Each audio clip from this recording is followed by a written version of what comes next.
I'll go ahead and turn the sound on for me.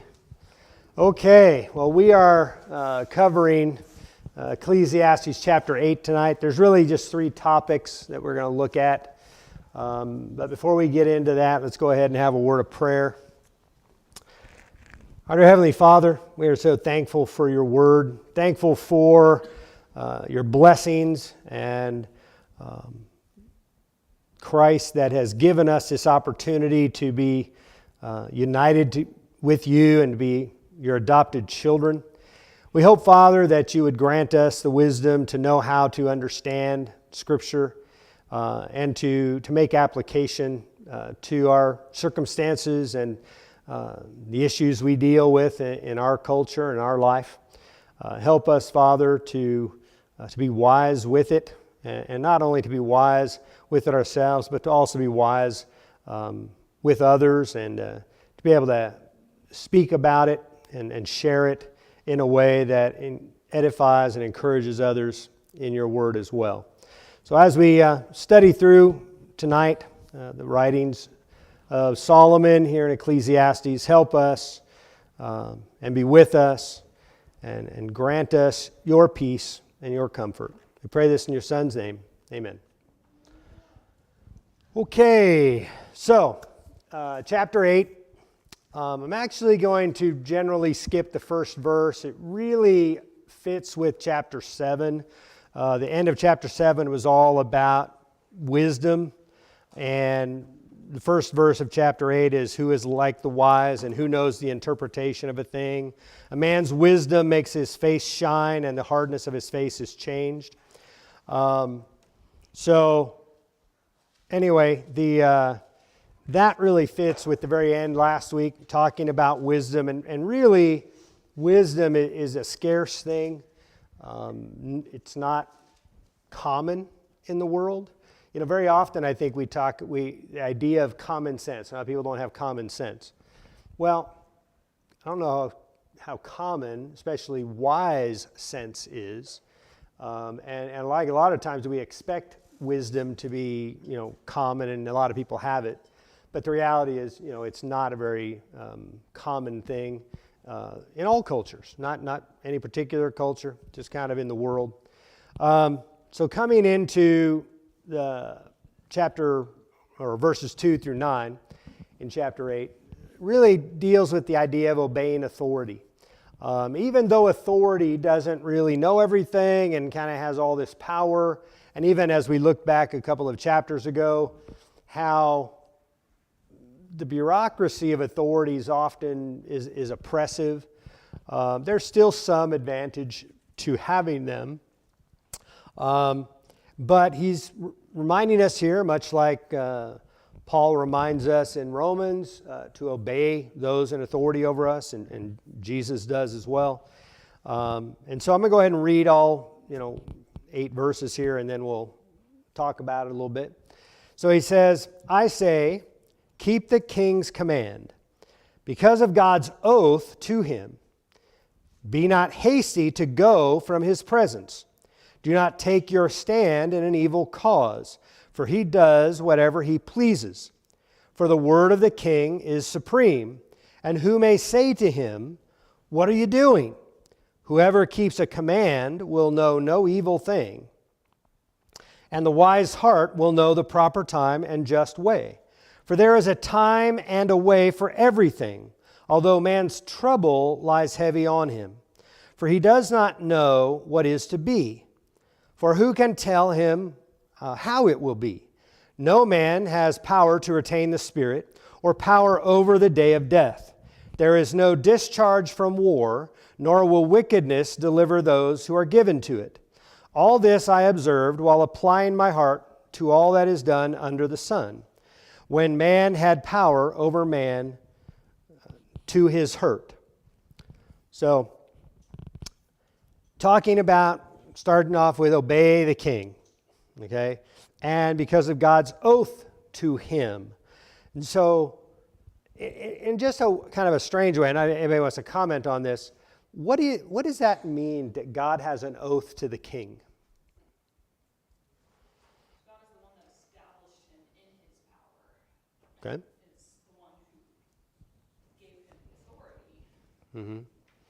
Yeah, he's the one that God holds accountable. He's the one he judges for his rule, his reign, his judgments. The king has to ultimately account to God for everything he does.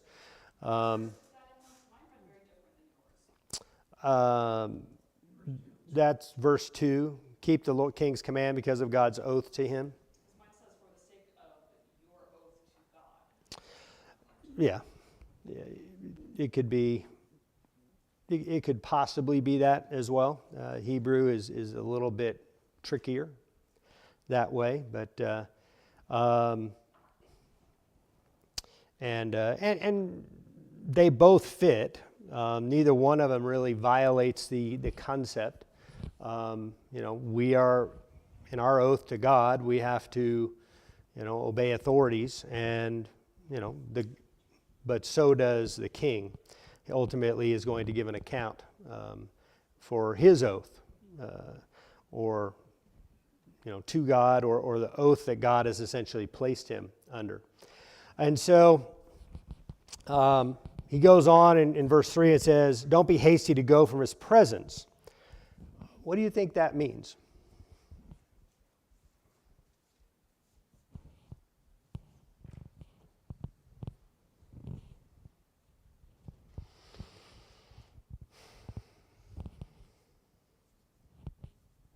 Okay.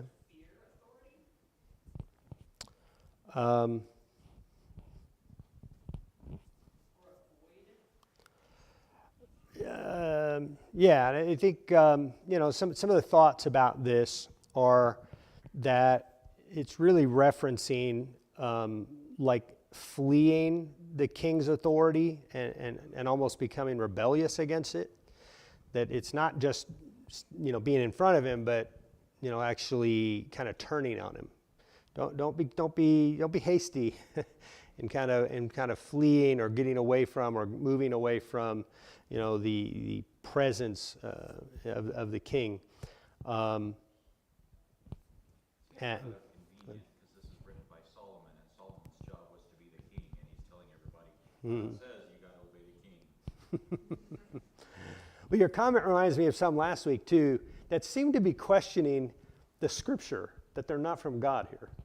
I'm not saying Well, the comments, some last week and that one, they implied though, look at here, it's kind of, it might be his perspective, but the fact that God has put them into scripture tells us we need to accept his perspective. And so, yeah. Romans 13 restates pretty much what that one verse says. It goes into talking about how the kings have been placed or put there by God. Right. To honor them, they have authority. Right. It's a proof to them Right. that someone is running the nation. Yeah. And so what it says here, when it says be not hasty to go from his presence, that's like don't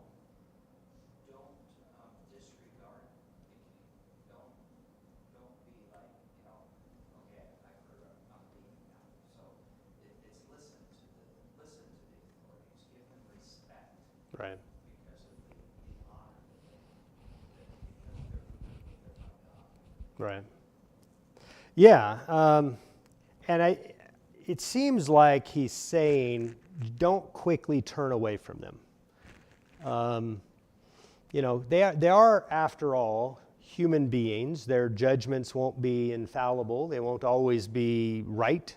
But we need to be not hasty. We need to be not quick to turn away or to move away from them. And I think that idea probably fits best here. Because remember, a lot of this, notice that he's saying don't be hasty to do it. He didn't say don't ever do it, right? He didn't say it in such a way that it's ruled out in every situation and under every circumstance. That's not what he's saying. Now, I think some people, would maybe make the claim, well, do these principles apply in our government when we don't have a king? And we have, different form of rulers, different form of authorities. What do you think about kind of extrapolating them to all different forms of authorities and not just the king? Yeah. I think it applies. I think all there were at that time were kings. Right. For the most part. Yeah, I'm trying to think. During Solomon's time, I don't think any place was really ruled by anything other than a king. At his time, even Greece hadn't come up with the concept of the republic. I believe that happens quite a few number of years later. And even then, they ended up. The problem with the republic is they needed somebody over their armies, and that person ended up in control. But the It would be something that they would understand Mhm. just by their own forms of government. Because even, we think of kings now as being over whole nation. Right. Whereas at that time they were over specific cities. Right. Yeah. Yeah. I mean, a lot of these kings weren't over really big areas, so I do that. I take these principles and I apply them to our own situations, our own governor, our own presidents and things, regardless of whether the president is somebody or governor, somebody I voted for or not, or try to apply the same principles, or because even those you might agree with or not agree with, good chance they're going to do something you don't like or something you don't agree with. They're human beings. They have different judgments, and sometimes you like, even if you think they're the least bad choice, that very often they do things that don't seem right. But he's urging us to just be careful and don't be quick at just becoming rebellious. It seems like it's almost the opposite of, well, it's the opposite of being telling us, like with our parents, to obey, right? Now, even parents, that's not an absolute, is it? There are times that parents might say something that's wrong and you can't do. But in general, you obey. And, and don't turn, don't rebel, and so all of those principles I think he's hitting at here and warning us from. And now notice in the passage, he's not telling us that means everything's going to be wonderful. He says, for the word of the king, moving into verse 4, word of the king is supreme, and who may say to him, what are you doing? Now, we have a government where that doesn't apply as much, right? We do have a government where people can say, what are you doing? But in a king situation, that's the way it was. There was nobody. Think about when, remember when David was confronted by Nathan the prophet about his adultery and killing of, why wasn't David put to death? Law said he was worthy of death. And yet, who puts to death the king? Right? Well, much like David wouldn't kill Saul, even though he had been appointed the next king, David wouldn't kill Saul. He's like, not my place. That's God's anointed. God will deal with him. And so, in a sense, the kings were essentially left alone. They really could, especially in monarchies, prior to the kind of modern monarchies, which are not really, they have a monarchy in name only in a lot of countries. And so, they really ruled by God's authority. That's how they all saw it. Having watched some of The Crown recently, you can see that discussed by the, the Queen in England quite a bit, that being a topic. But God's the one who ultimately is going to judge them, and not human beings. So, which is the way David saw it, and it's how it was applied to David. And so he's telling us, It's not our place. We're not going to go to a king, and we're not going to take him down. Who may say to him, let's see, whoever keeps a command will know no evil thing, and the wise heart will know the proper time and the just way. Now, verse 5, I think, is a really neat thing because he's telling us, so if you keep commands, that's going to generally be good. You're not going to follow the evil way of life. To be obedient and to do what you've been asked to do is the proper path of life. And unless that is your normal path of life, you actually won't know quite when to not do it. Right? I mean, some people are just rebellious all the time, right? You can think about it as parents with children. Some children, I mean, it's just like as soon as they know is like the first word that comes out of their mouth.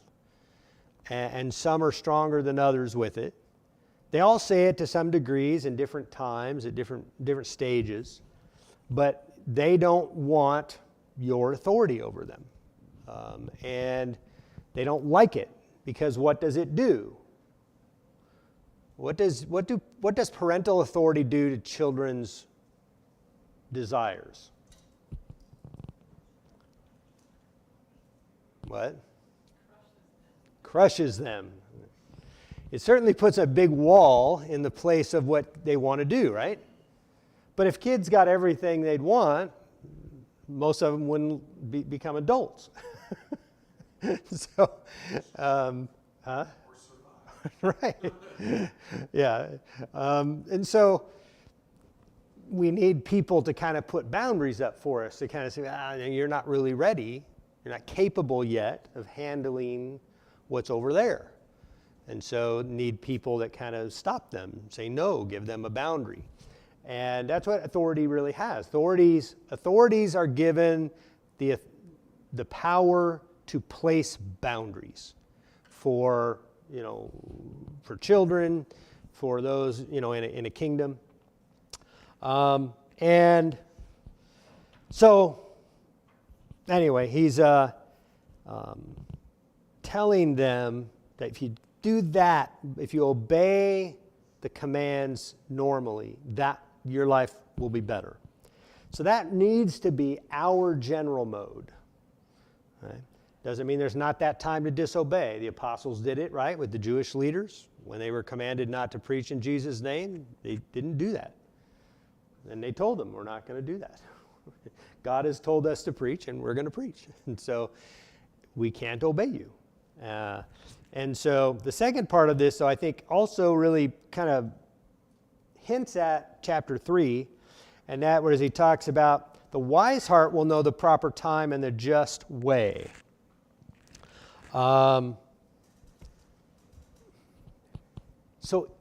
even if, and think about it even for a king, most kings still have advisors, right?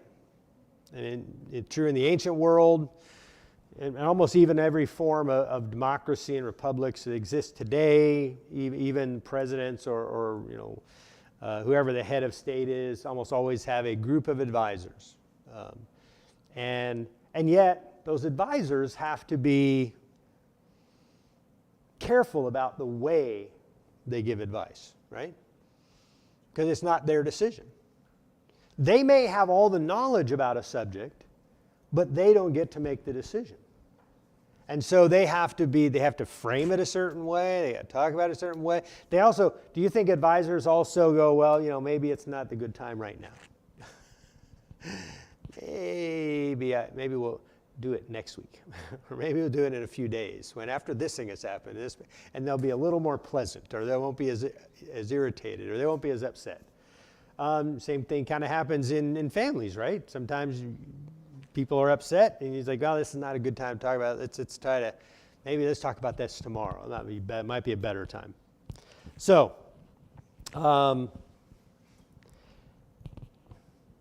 telling them, if we're wise, we choose time and place to also deal with issues, right? We don't just rush head on and boom, confront them. What's the best way to accomplish what needs to, or what we think needs to be done. So, any other thoughts on? Okay. And that's kind of what he said in verse 6. There is a time and a way for everything. Although man's trouble lies heavy on him, it could also be man's evil. So there's a place, there's a time and a place for everything. But even though the evil of mankind often weighs upon us, there's still a best way to go about things. Now, it's in verse 7, for he does not know what is to be, for who can tell him how it will be? No man has power to retain the spirit or power over the day of death. There's no discharge from war, nor will wickedness deliver those who are given to it. So he kind of says, listen, and I think he's essentially saying, even kings don't have the power to stop death, right? They don't have the power to prevent war, or essentially say, oh, yeah, war okay, we're not going to have war ever happen anymore. It'd be nice, but it's probably not real. And because sometimes, most everybody might not want war, but it only takes, one to kind of start one, right? To start a fight. And then you have war. So, okay. Any last questions or thoughts on any of that section about just authority, the place of dealing with it, how to deal with it?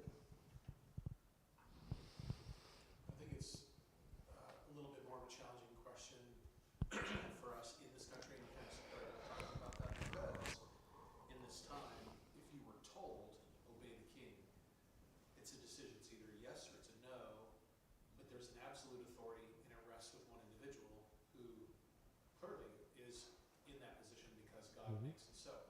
Is it any different today? Not necessarily, but this country was founded on principles that have written into its Right. founding documents.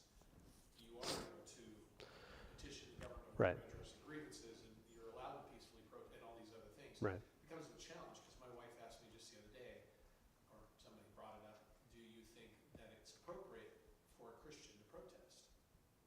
And I had to think about it. Based on what this country is built on, there's no reason you cannot tell the government, this is what I would like to see you do. That's not a crime. Right. It's not even necessarily against what the government says, but Right. the point at which you say, you do this or Right. you will loot, burn, and kill, then you've got a problem, Well, yeah, most protests are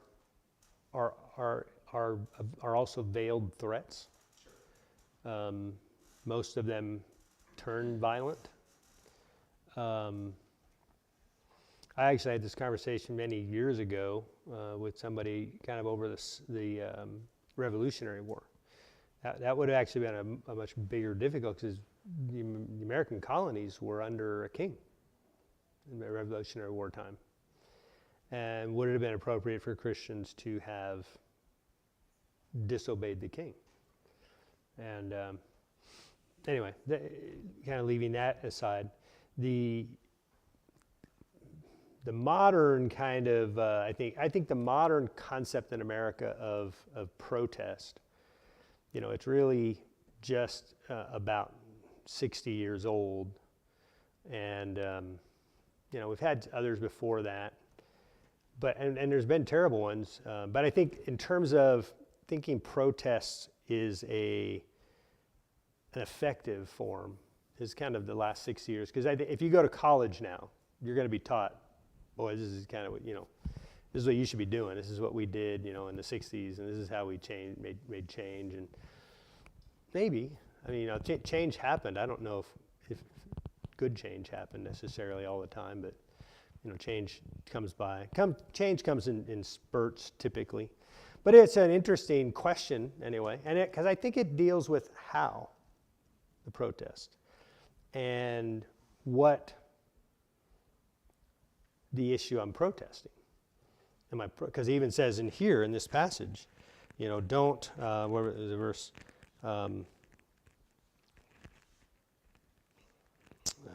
what is it? Don't take your stand in an evil cause. Are you sure you're protesting a righteous cause? That's certainly something that has to be well thought rather than just jumping in. And so there's certainly a time for disobedience. I think we could say that. There's certainly a time for disobedience. And what does protesting do? If I personally wouldn't want in the process of protesting, wouldn't want to break law if I could help that. So I would try to do it in a way not only peaceful, but I was in places where you could be and was, legal rather than, kind of illegal ways. But yeah, I mean, it's for our time, it's certainly a big issue. So, but I think he's telling us we have to consider it. We have to really think about it, and we have to be not hasty to run to it. I think we're in a unique government here now. We don't have a king, but we have other options, and theoretically, a say in who leads us. Mm-hmm. And so I think it's our responsibility to do our part and try to establish the leaders who will allow us to peacefully worship, to gather, and to obey. That will not force us to Sure. rebel. Sure, we have been given in our government a number of pathways to influence law, rule, all of those things, and it's certainly appropriate to use all of them for God's goodness. You see that even in Paul using his Roman citizenship, at time to.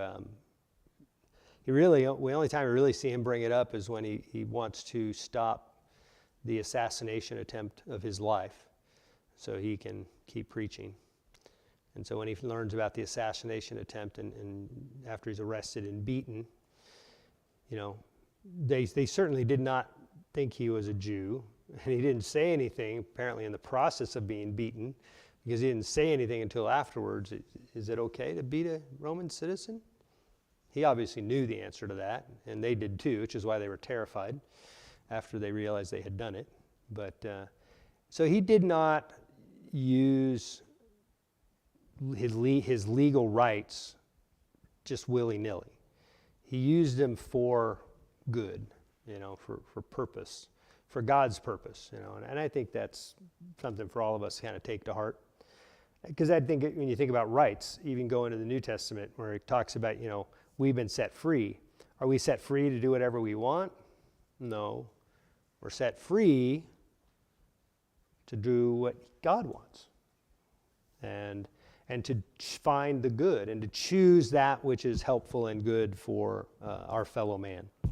So, okay.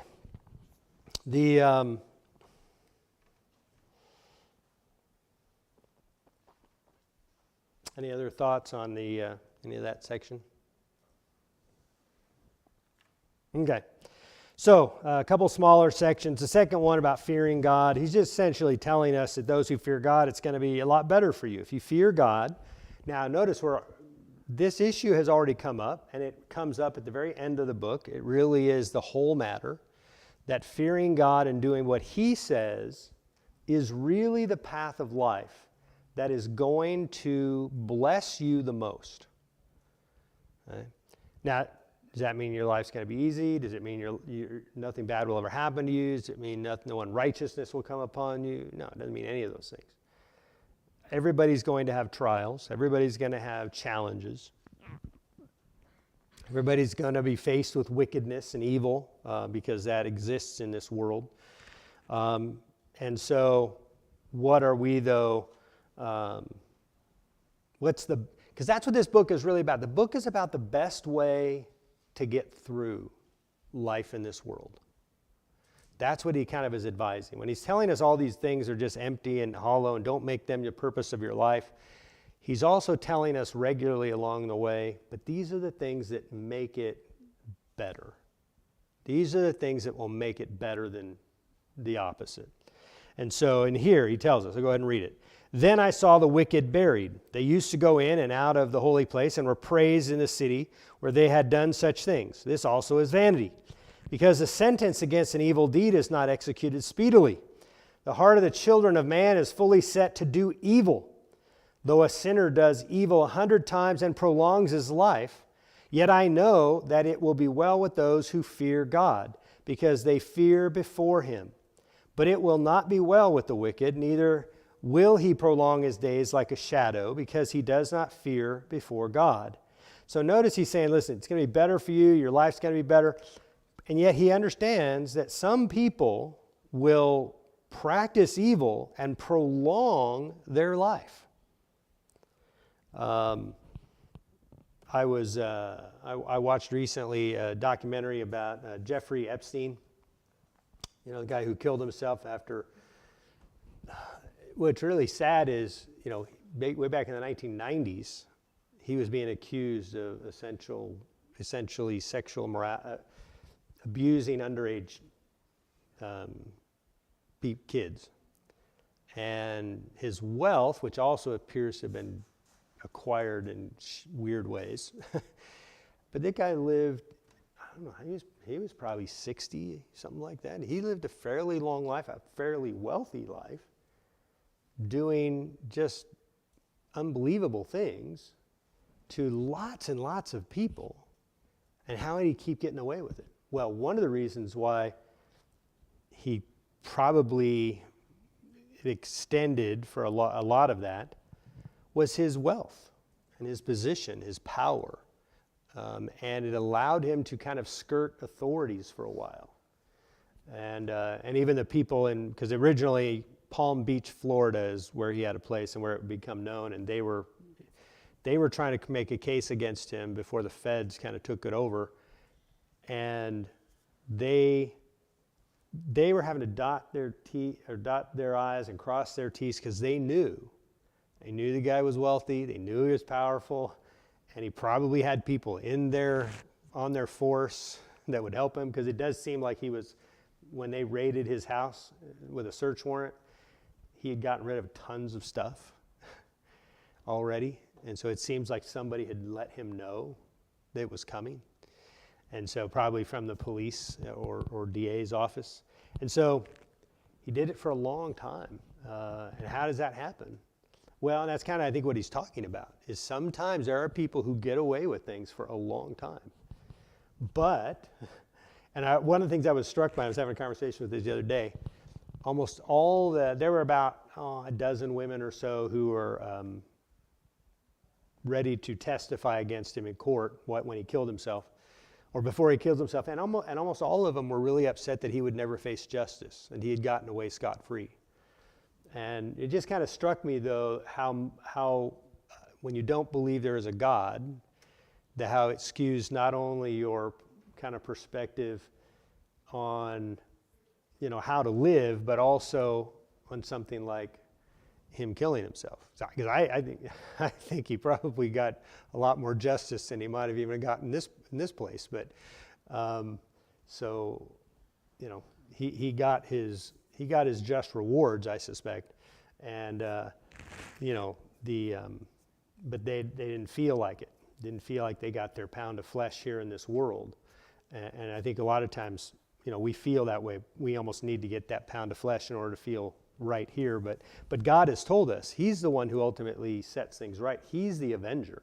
He's the one who gives vengeance, and which vengeance means to make justice, to set things right. And the God is ultimately the one who does that, not this world. No. Okay. Thoughts just about what he's telling us about to fear God, and that will be better for you, better for your life.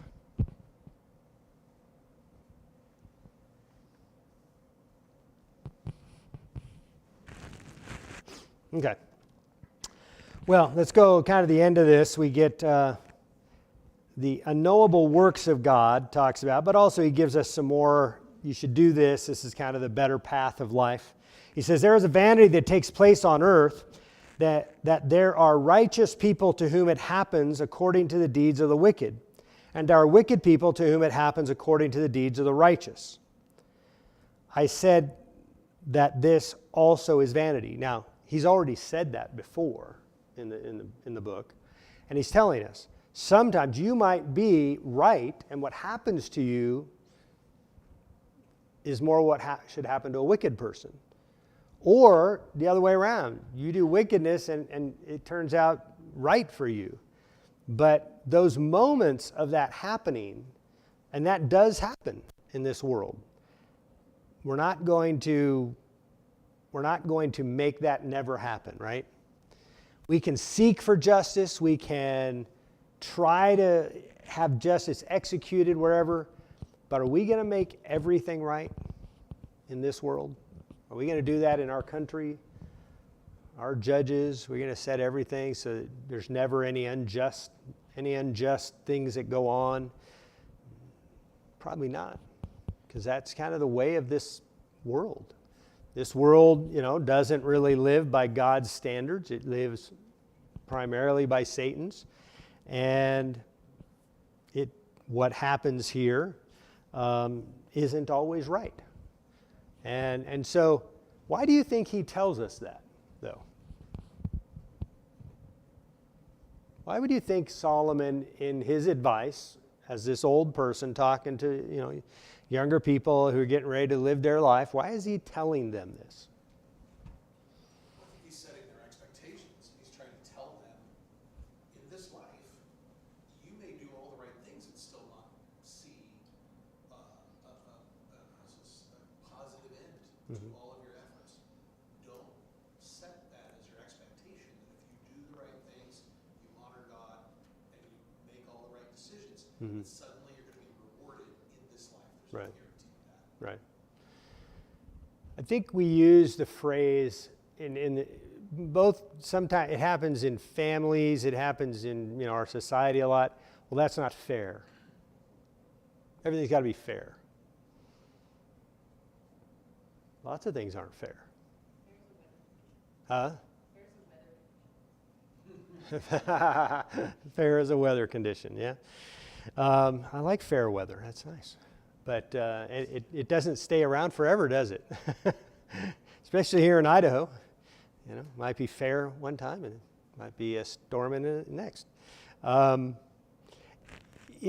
We seek after it. I mean, and we are supposed to seek justice, aren't we? We're supposed to seek peace. We should act for those things. We should speak up for those things. But expecting that will ever happen in this world, that it will always just be fair. I was thinking today earlier, a lot of people would like the idea of the world being a meritocracy, right? It's like you get what you deserve. You get what you earn, what you do. People talk about the ultimate meritocracy often as sports, right? So if you can play, they will, football, professional football, basketball, they'll hire anybody. No matter how bad a person you are, they'll employ you if you can help them win. So they call it, one of the ultimate meritocracies. But is it really a meritocracy? Because in reality, most professional sports, baseball's a little different because it really kind of runs the whole gamut of size and everything, but you really have to have, there's only probably a certain small percentage of people that have the DNA to play professional basketball or professional football. And that's a pretty small group who could do that. Most people can't ever do those things. I mean, unless you change, it's like, okay, and I remember playing, I played leagues where you go, okay, well, a basketball league that's 6 foot and under, right? Why'd they do that? To make it fair. Because if if you have a team full of guys that are 5'8", playing a bunch of guys that are 6'5", 6'6", unless the guys who are 5'8" are really, really special, they're not going to beat the guys who are taller, And so it's not just how hard you work. It's not. A lot of times, you kind of have to be born with the right situation, either physically, but that also happens in societies too. People who are born to have, access that others don't have. So Hannah, yeah. Yeah, I was just thinking, when I read this, I think the number one purpose, at least in my mind, is God wants you to have peace. People who tend to, maybe it's personalities, certain personalities more than others, really are justice seekers, and they really want to hold people accountable. And it's like, if I don't hold them accountable, nobody will. And that's just not a very peaceful existence. And God wants us to trust him, just like a kid who gets pushed on the playground and says, I'm gonna go get my dad. He trusts, it can be taken care of, that there's somebody else who can handle whatever's going on, and I don't have to hold people accountable myself. To a certain extent, I do. Right. But at a certain point, I can just let it go, and I can have peace, because Yeah. God will take care of it. Well, especially you can let it go kind of in this section when you don't have the authority. Right. Do what you can do in your realm. Yeah. We want to influence our sphere of influence. And that does come up But- lately with all of those protests, because Sure. sometimes when you see what's happening all over the world or all across the Right. country, you can feel a very heavy sense of burden. Sure. Like, what can I do? What am I Right. supposed to do to make it better? Right. And to realize that you just have to do good in your world. And yeah, maybe you have to examine that. Maybe you have to make some changes. Mhm. But you're not responsible for the entire world's justice. You Right. do what's in front of you and Yeah. trust God. And that's also why the flip side, though, is the people in authority, why they have exactly the opposite problem. If you are the king, why did God hold all those kings of Israel and Judah? And why did he judge them as wicked? Why did he have many of them, he'd bring them down and replace them? Because they were responsible for the justice. They were responsible for this thing. So you have Josiah, who made every effort to change the justice and to change the righteousness and the behavior of an entire nation that had become used to doing things that were ungodly to a nation that was God's. I mean, the whole nation was God's nation. He set it up, and most of the kings didn't do justice, and so they were held accountable for those things. But the poor person sometimes is very limited. And we can do and we should do what we can, but it's a good point. That God does want us to find joy and peace and contentment, even in an imperfect and often unfair place. So. It's a common misperception, and like Jennifer said, we try and enforce this. We saw it all the way back with Job, his friends. You are suffering evil because you did evil, just fess up to it. Mhm. And even with Jesus and his disciples, Yeah. and him or his parents. Right. And we still have that Mm-hmm. that misunderstanding. Right. In fact, if you think about Job and his friends, when all those terrible things happened to Job, and they took them as a sign from God, his friends were accusing him of doing some great sin, and it really comes down to this concept of that would be unfair if it wasn't, right? Wouldn't it seem really unfair if Job didn't deserve any of that? And yet you and I know that's true, that he did get all that and didn't deserve any of it. So you and I are being taught that, but they didn't know that. But it's not just Job's friends who didn't know that. Job didn't know that. It's why Job was angry. Job was upset with God and trying to ask a question. Why he wanted to have I'd like to tell me what I did, because it didn't seem fair to him either, as he reasons through it with them, as he's defending himself, and he's kind of like, I wish that I just could have God could accuse me of something and I could defend myself, but this I don't have any way of defending myself from.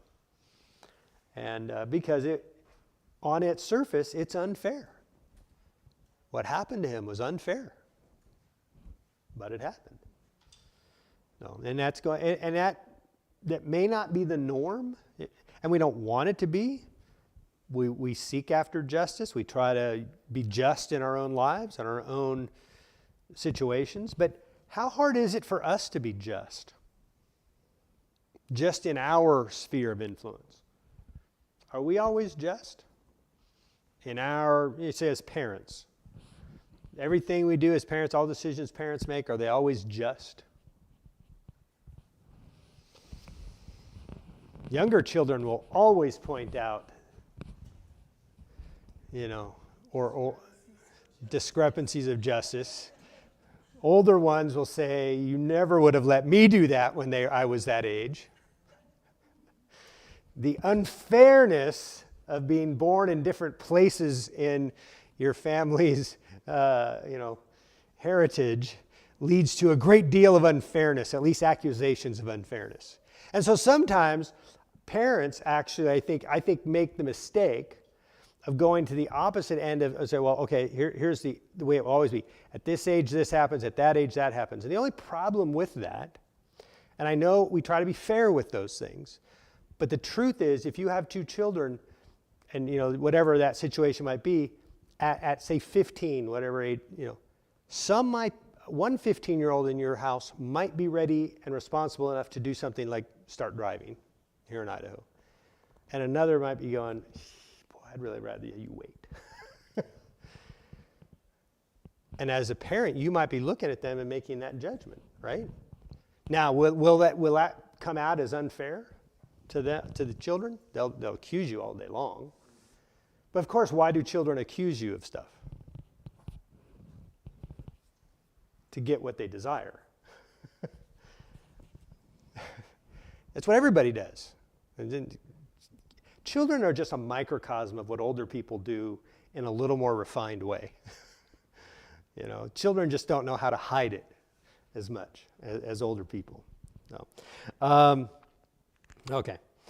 The kind of finishing reading this section. He says, I said that this also is vanity, and I commend joy, for man has nothing better under the sun but to eat and drink and be joyful, for this will go with him in his toil through the days of his life that God has given him under the sun. And so he's just urging us, find the joy. Find the joy in life. You're going to work. You're going to struggle. You're going to have difficulties and challenges and trials. And find your joy. Find some joy in your life. When God gives you that, gives you the ability to eat and drink and rejoice in it, remember to do that.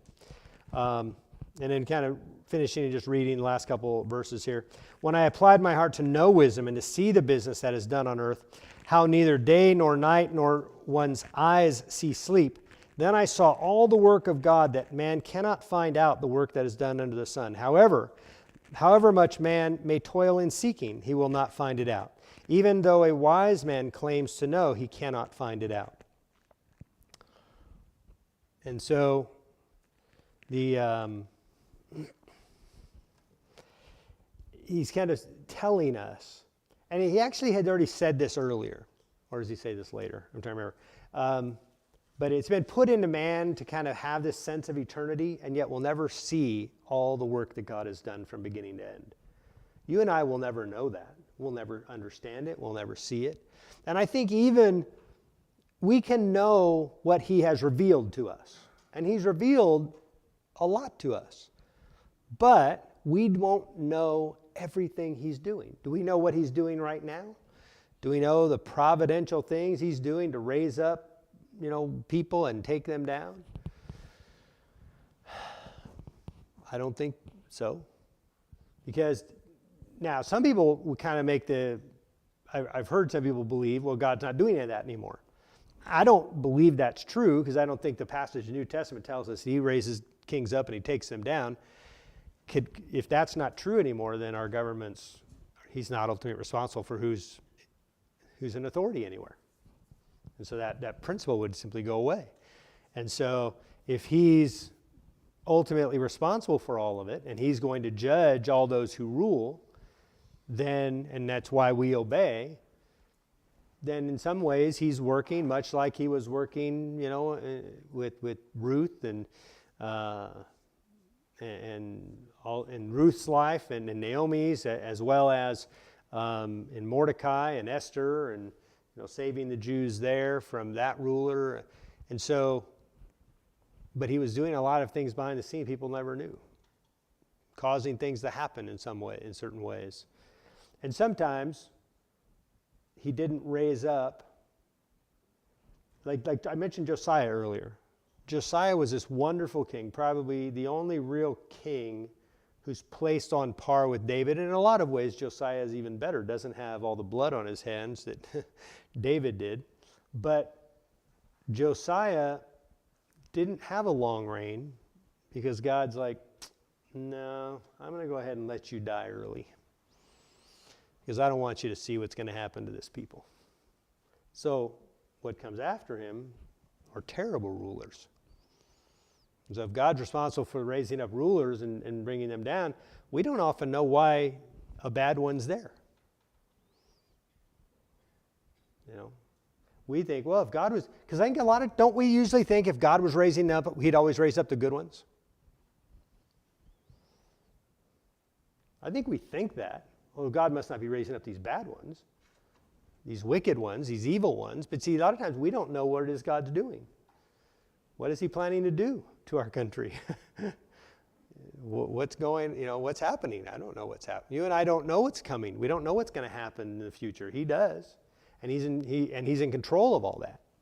And so a lot of times he's telling us, we don't really know and don't really understand all the work that God is doing behind the scenes.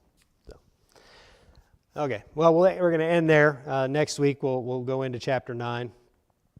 So, any last thoughts? A minute or two before we're going to have a song to sing, close and things. Do we have things I should announce or? Oh, yeah. What's the song we're going to sing in a bit? 67 in the supplement. Okay. So 67 in your supplement. We'll sing that here in a little bit. So just to let everybody know, the Holmes have wanted to join with us and join our congregation to worship with us and to encourage us, and hopefully us to encourage them. So please encourage them and be encouraged by them as they've been coming now for a little while, and the move from California to here. So glad to have you guys.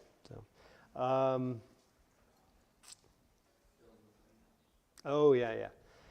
So we don't have anybody scheduled to clean the building. Right now on this, there's nobody scheduled to clean the building at all. I did, my wife and daughter mostly did a quick clean job this Sunday morning, this last Sunday morning. But we could use some people to sign up, and I believe you put the sign-up sheet out there already? No.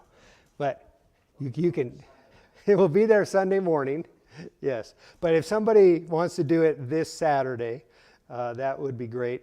And there is a list of kind of what to do. The only additional things really for that are to wipe down all the doorknobs with our antibacterial wipes and things.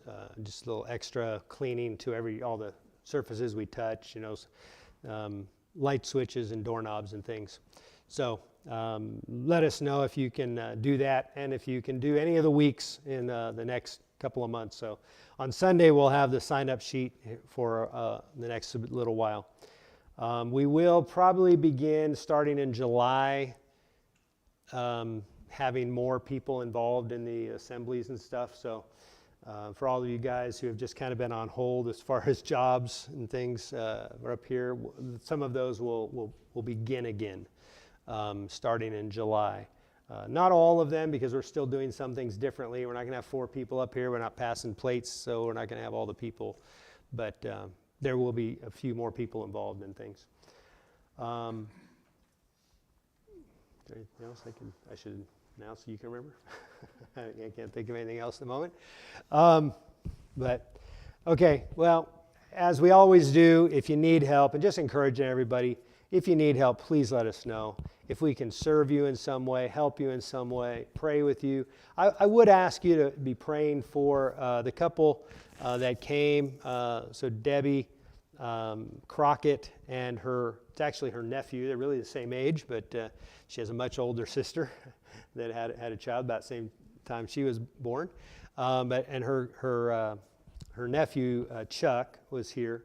Chuck actually been given just a few weeks to live.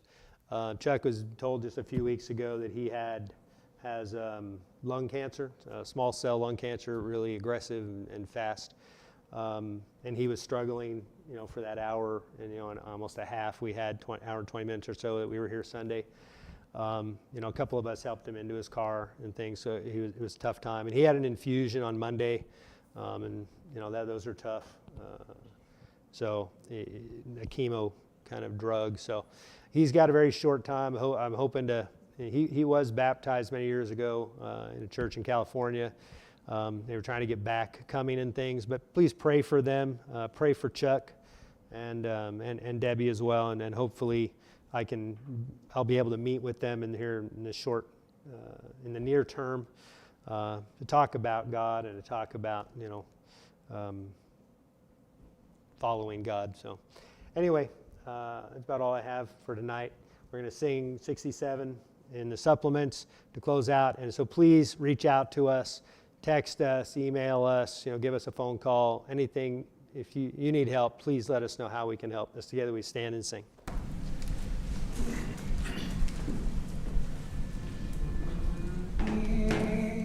My Lord, I need nothing beside you. Without you, I could not have stood. Your promise is my hope and my refuge. Your nearness is my strength and my good.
Come to you today, thankful that you've given us this time to be with one another, to encourage one another, to consider one another, to help each other to walk faithfully.